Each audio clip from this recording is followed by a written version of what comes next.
Hello and welcome back to another video. In this video, as you probably saw from the title and stuff, we're going to be going over the different gods and bureaucracy and different levels of gods and stuff in my world. Sorry it's been a while since the last video, but so I guess we should get started with the different kinds of god.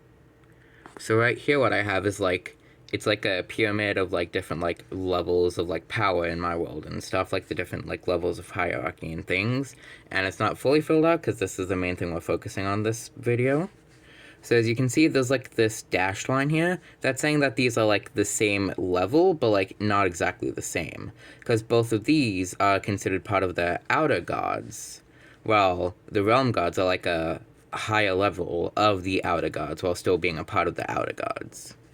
So with all that out of the way, basically there's two main types of gods, the lesser gods and the outer gods. So basically, to make this pretty short, the lesser gods are the gods of individual universes and stuff.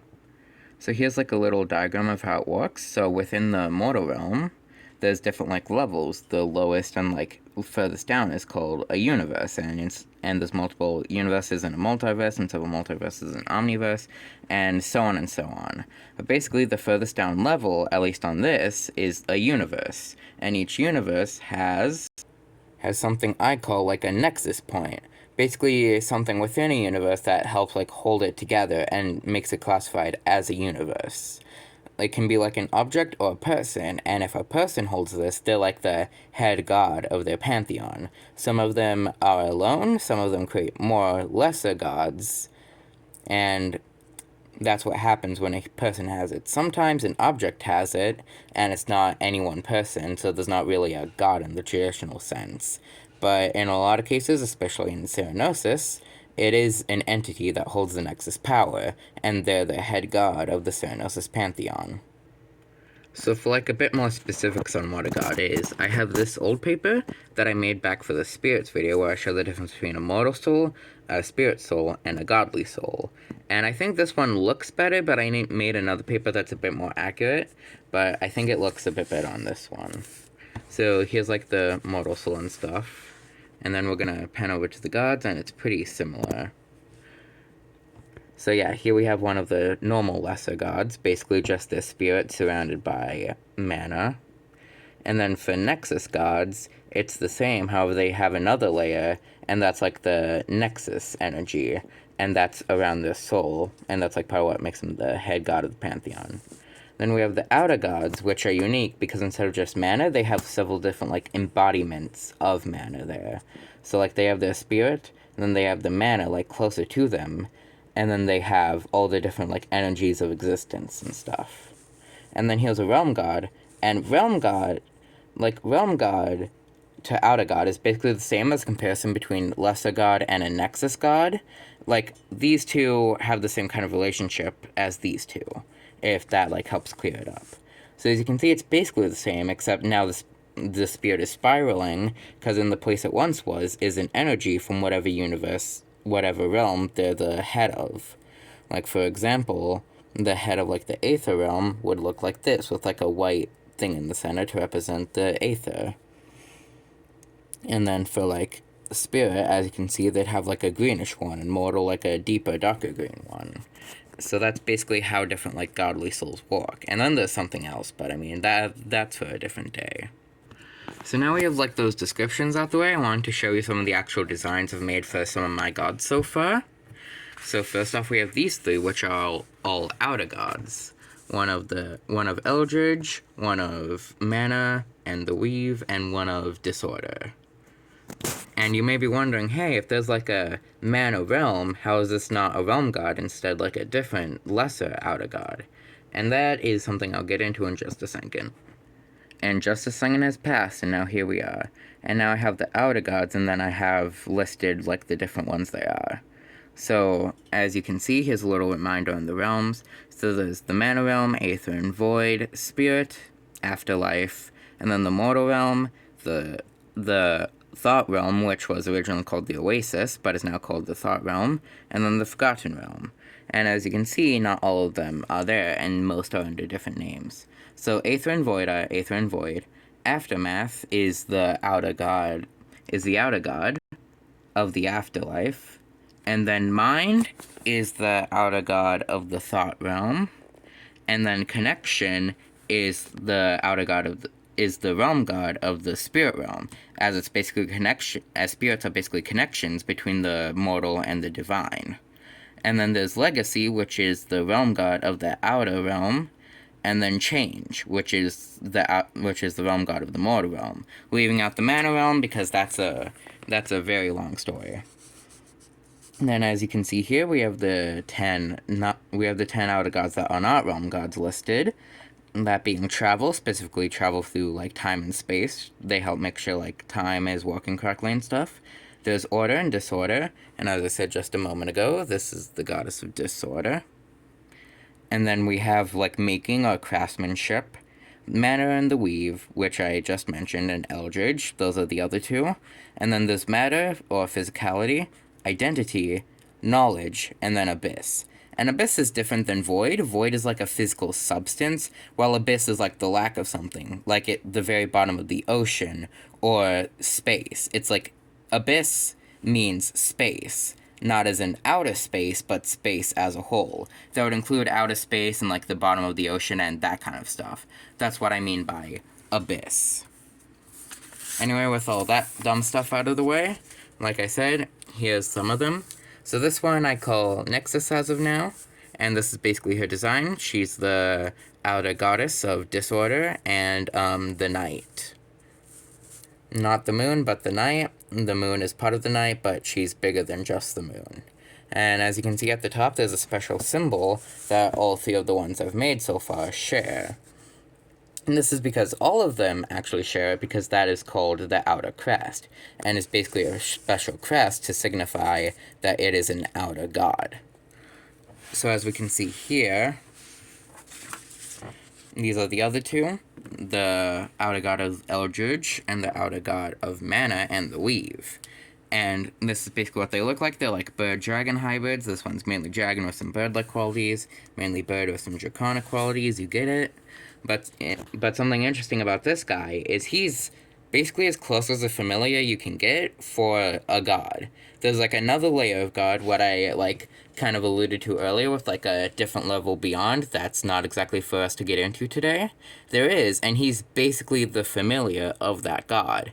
In the same way mortals in Serinosis can have familiars, the like highest elder god does have familiars, and he is that, while also being a lesser realm god. Not realm god, a lesser outer god. I apologize. But now that we've got those out of the way, I want to look over some of the lesser gods I've made. So I'm gonna start this off with. So I'm gonna end this with the main gods of the Serinosis pantheon.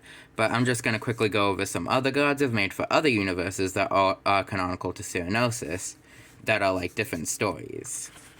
So first off, we have a set of 3 gods from a universe called The City, and that was basically a test from the gods, because the gods of Serinosis aren't that active in mortal affairs, so it's basically a test by higher powers to see how far humanity and gods can advance if they walk together instead of just like vaguely being a part of mortal life, if they're like actually physically down with them and stuff. And that's basically what they tested to see if it would like end in disaster or end well, and it almost ended badly, but they were able to fix everything.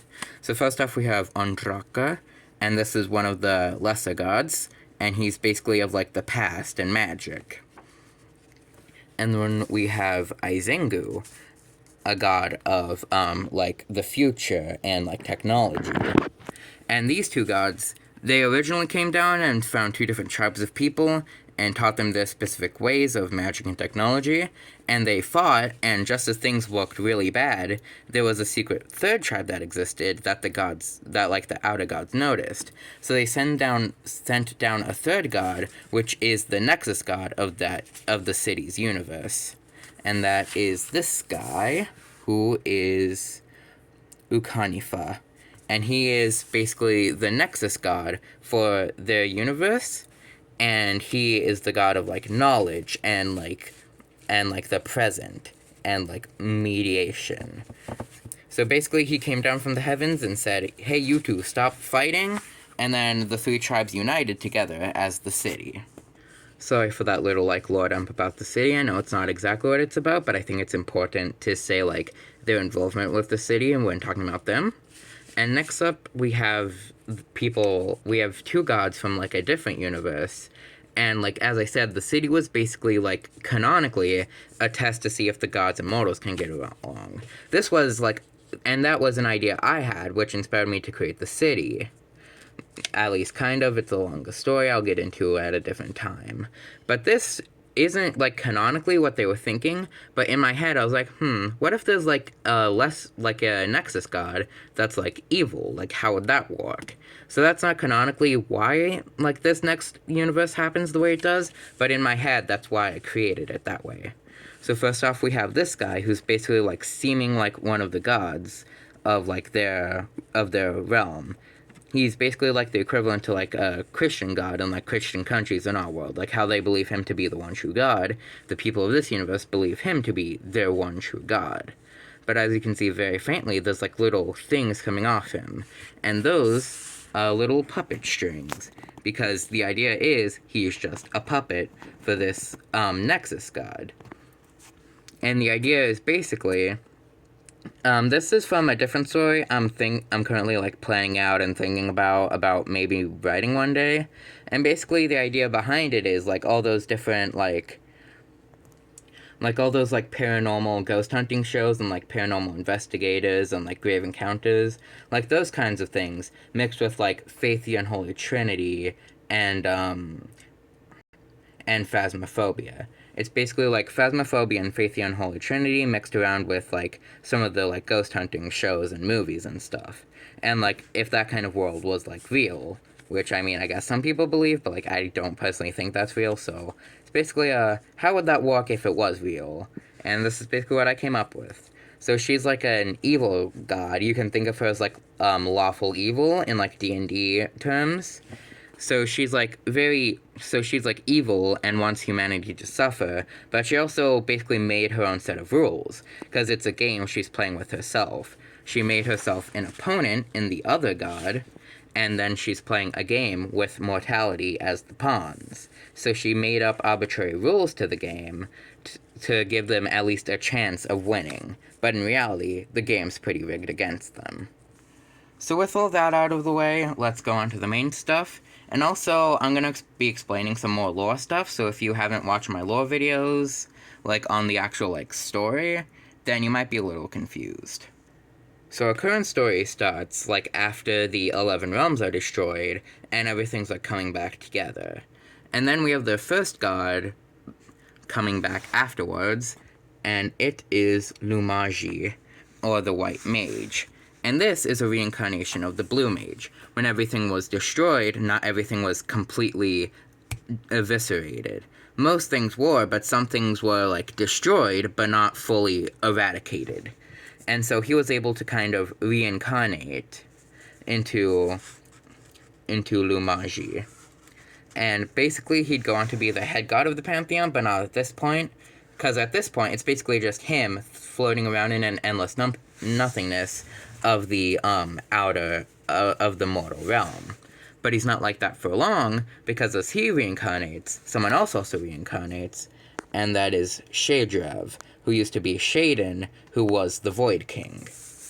And he reincarnates almost immediately after the Blue Mage does, or Lumaji does. But basically, they used to, like, fight, but near the end of the 11 realms, they kind of reconciled, almost. So now they're, like, allies once more. So that's happening while across the, like, mortal realm, on the very corners and edges of the mortal realm, four more gods kind of pop into existence. Thought to be the work of, like, the truest outer god I've mentioned a few times throughout this video, but no one really knows for sure. First off, the god of the ocean waves appeared, Seraya, and that's what she looks like. I've shown her in a previous video, but if you didn't know. And then in another corner, Serinosis appeared, and he is the god of the earth. Not the earth, but of earth, like rocks and stuff, as Serinosis, the planet, did not exist at that point. Then in the third corner, Pyreston appeared, and he is the god of like fire and flames. And then in the last corner, Anwir, the goddess of air and winds, appeared into existence. And the four of them really didn't know much of anything about like what was going on. They didn't even have names. So eventually they wandered around and like met in the middle, and there they started to fight. So there was a whole like battle and war going on between the four gods when Lumaji noticed and like stepped in, and he's like, "Hey, stop fighting. Like, I've come from a time where there was a lot of warfare and everything went like really bad, and like we can find peace and stuff." And then to show this, Shadrev also joins and explains how he used to be like enemies with the Blue Mage and how they fought a war, and now like he is trying to be better and trying to like recreate the realm. He accidentally got destroyed by like fighting in the warfare. And so they all come to the agreement to like calm down and stop the warfare and violence. And from that pledge of like the uniting of like the 6 elemental gods, the 7th and last elemental god is born, the last major god of the Serinosis pantheon, being Durati, and she is the goddess of nature. So basically she is the child of all the other elemental gods and youngest among the 7. And these gods would later be told to create their own realm, so they created the planet of Serinosis and the stars and sun and stuff. And then from there, other universes were created and stuff. But that's basically like the origin story-ish of Serinosis. I know this has been a pretty long video, so if you stayed all the way through, thank you very much. It's been a while since I posted it. I knew I should make a longer video to make up for it. The next video is probably going to be the angel video for the counterpart of the Helheim video that I made a while ago. So yeah, I hope you enjoyed this video. I had a lot of fun making it. I think a lot of the character designs came out pretty cool. So if you also like this, it would be really nice if you liked and subscribed and stuff. There's a lot of stuff you can do to help. But if you were to just subscribe, it would be really cool to see that. I hope you have a good day, and bye!